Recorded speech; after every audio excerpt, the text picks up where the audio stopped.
Class 11th syllabus for physics.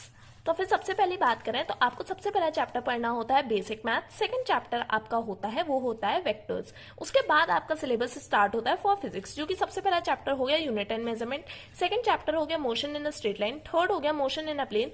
इन दोनों chapters को मिला के कहते हैं काइनेमैटिक्स। फिर फोर्थ चैप्टर हुआ आपका एनएलएम, जिसे हम कहते हैं न्यूटन्स लॉज ऑफ मोशन।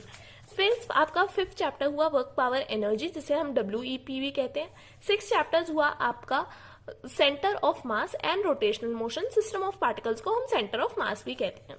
फिर उसके बाद सेवन चैप्टर आपका हुआ ग्रेविटेशन। ये चैप्टर्स आपके बुक 1 में प्रेजेंट होते हैं। बुक 2 की अगर हम बात करें तो उसमें जो चैप्टर है, सबसे पहला चैप्टर उसमें आपको दिखेगा 8 chapter mechanical properties of solids. 9 chapter होगा mechanical properties of fluids. 10 chapter आपका होगा thermal properties of matter. 11th और जो 12th चैप्टर है उसका एक ही यूनिट मानते हैं KTG, thermodynamics and kinetic theory of gases इसे कहते हैं इस चैप्टर को। ये केमिस्ट्री के चैप्टर्स माने जाते हैं। मतलब अगर आपकी केमिस्ट्री पे अच्छी ग्रिप होगी तो आप ये दोनों चैप्टर्स अच्छे से कर लोगे। 13th एंड 14th चैप्टर भी एक साथ माने जाते हैं, जो कि होता है ऑक्सिलेशन, जिसे हम शॉर्ट फॉर्म में कहते हैं एसएचएम, मतलब simple harmonic motion. And 14th chapter होता है आपका वेव्स। तो ये जो आपका सिलेबस है this is for class 11th physics, जो कि बुक 1 और बुक 2 आपको दोनों करनी पड़ेंगी।